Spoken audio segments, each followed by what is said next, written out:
We're honored to be partnering with the Alan Jackson Ministries, and today I want to point you to their podcast. It's called Culture and Christianity, the Alan Jackson Podcast.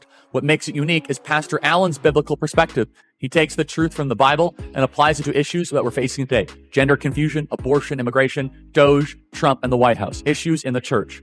He doesn't just discuss the problems. In every episode, he gives practical things we can do to make a difference. His guests have incredible expertise and powerful testimonies. Each episode will make you recognize the power of your faith and how God can use your life to impact our world today. The Culture and Christianity podcast is informative and encouraging. You could find it on YouTube, Spotify, or wherever you get your podcasts. Be sure to subscribe so you don't miss any episodes. Alan Jackson Ministries is working hard to bring biblical truth back into our culture. You can find the Culture and Christianity podcast, sermons, and other thought-provoking teachings on our Pastor Alan's YouTube channel at Alan Jackson Ministries.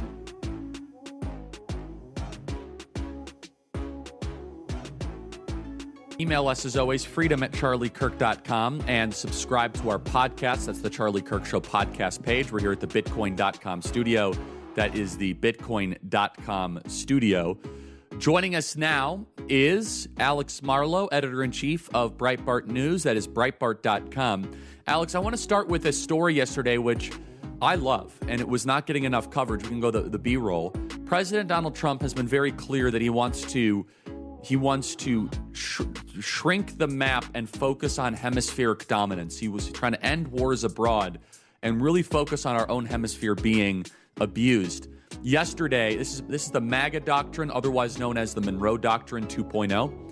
President Donald Trump authorized a military strike yesterday of drug runners and drug traffickers of Tren de Aragua that were bringing life-ending drugs to the United States. You can kind of see here in a speedboat.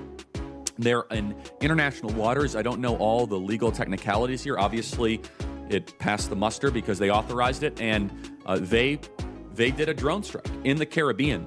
Alex, what are your thoughts here? I'm at least thrilled finally that we're using military force in our own hemisphere against people that would have done harm against the American homeland. They actually are a much greater threat. What you are seeing on screen are a much greater threat than Vladimir Putin. Those drug absolutely right traffickers about would have that, killed Charlie. a lot more And people this is than just Russian soldiers. Alex Marlow. Yeah, you're absolutely right about this, Charlie. And this is just perfect in terms of Trump national security doctrine, focusing on our hemisphere first, which I will tell you, our national security editor at Breitbart News, Frances Martel, she's a Latin American woman, and I'll tell you, this hits such close to home with people who've survived, of ancestry who survived communism in our hemisphere and have seen Democrat after Democrat and establishment Republican after establishment Republican in this country focus on Europe, focus on the Middle East, and not remember our own hemisphere. Now, we're all aware of the threat of Far East in China, but China has an encroachment that's taking place into that exact hemisphere, into Central and South America. And so I look at all of this as countering China. But let's be specific about fentanyl and drugs and these gangs that are taking advantage of our open border and have created these industries that bring devastating drugs, the type of stuff that not just ruin lives, but ruin families, ruin communities. They come up into our country and we've allowed it, we've tolerated it. And Trump comes in, one fell swoop, wipes out a bunch of them, sends an unbelievable signal that if you try to bring this poison into America, you're going to face deadly consequences. It is just peak Trump, and I love it. Yeah, and let's talk more about that, though, because it's for so long we've been worrying about the Taliban, the hills of Afghanistan, the plains of Iraq. Right. And I mean, what is the philosophical recalibration here, Alex? The profundity here? Like, no, actually, show me some threats here. And you notice there hasn't been a lot of pushback on this from the Democrats. There's been a little bit, but deep down, they know that this is a completely defensible military action, right? It's drug trafficking, Caribbean, nothing good that was happening here. Alex Marlow. Yeah, but unfortunately for the left, they still have a few people on Bluey, the Bluey app, and on X, the Everything app, where they do tweet out that this was illegal somehow, because remember, anything Trump does must be illegal. And that's just great, because then we get a news cycle beginning to dunk on them. So I love that too, because inevitably someone is going to say taking out illegal alien gang members or Tren de Aragua gang members who are trying to work with cartels to get illegal and illicit fentanyl into our country to kill Americans, that somehow is illegal for the president to deal with them. No, it's great. It's wonderful. And it's just a reminder that President Trump and Secretary of State Rubio has done a good job of this, keeping an eye on our own hemisphere is a big global reset that we've not seen from any other American politician and is very effective. This is a remarkable story. President Donald Trump is contemplating going to Chicago after the proven D.C. takeover model, which is working. This is a local news station that's reporting in Chicago a repeat offender who had multiple arrests due to violence. This is what happens in Chicago. This is Brandon Johnson and J.B. Pritzker's Chicago. Play cut 365.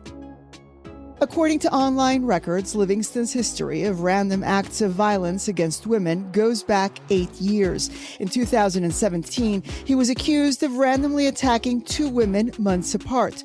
Both cases were dropped.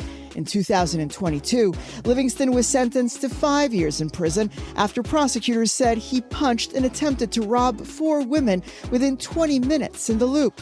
And yet, just 14 months later, in 2023, while on parole, Livingston was arrested for hitting a woman in the face on North Michigan Avenue. And in 2024, he was sentenced to 100 days in prison after punching a 15-year-old girl. Alex Marlow, that's just one example of many. He keeps on assaulting women, but the left keeps on letting him out because of cashless bail. Alex Marlow, what is your analysis now of what's happening in D.C.? It looks to be a phenomenal success, and is it time to scale?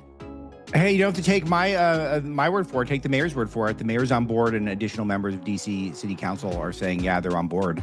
So, of course, it's going to work. The question is, can Trump legally expand this because of home rule policies that Trump has, I think, leveraged effectively? Because all these cities need him, and it is a terrific use of our resources to try to restore law and order. I think that we're heading towards a law and order election as of now. We're far way off from it, but I do think this will be the number one issue in forthcoming elections. And the culture in Chicago has just been total lawlessness. Again, in Breaking the Law, I wrote about Kim Foxx, another Soros-funded operative who was the DA there for a very long time, and her letting out 25,000 felony cases. She refused to charge gang members in a veteran's murder.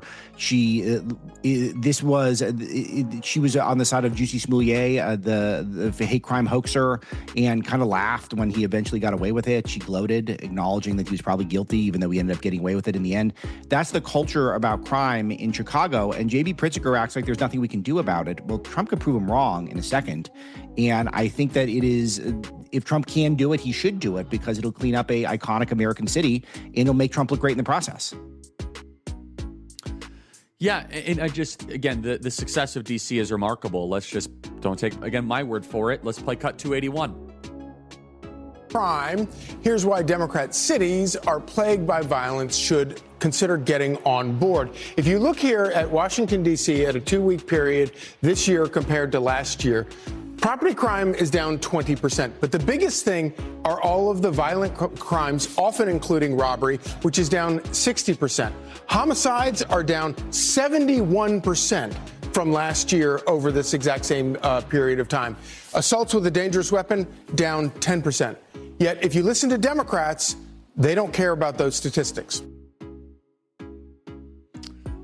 Alex, you say that you think we might be heading towards a law and order election. It's about time. We do not have enough prisoners in America. We don't have enough arrests of people. I pulled this yesterday. This is an amazing statistic.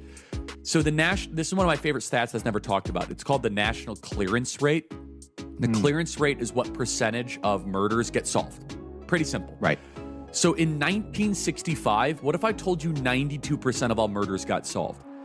Now the clearance rate's now 50%. So what has changed in the last 60 years where we now have a 40-point decrease in the national clearance rate?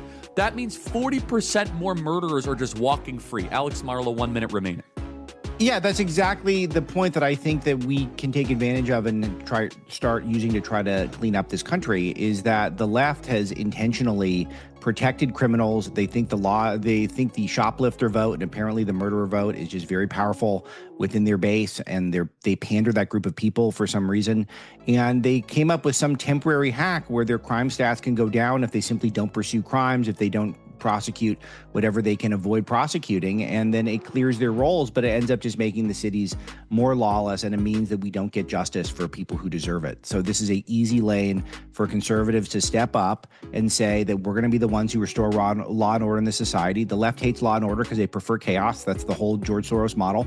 And we have a huge opportunity here, and Trump sees that clearly, and now it's time to encourage him to keep going.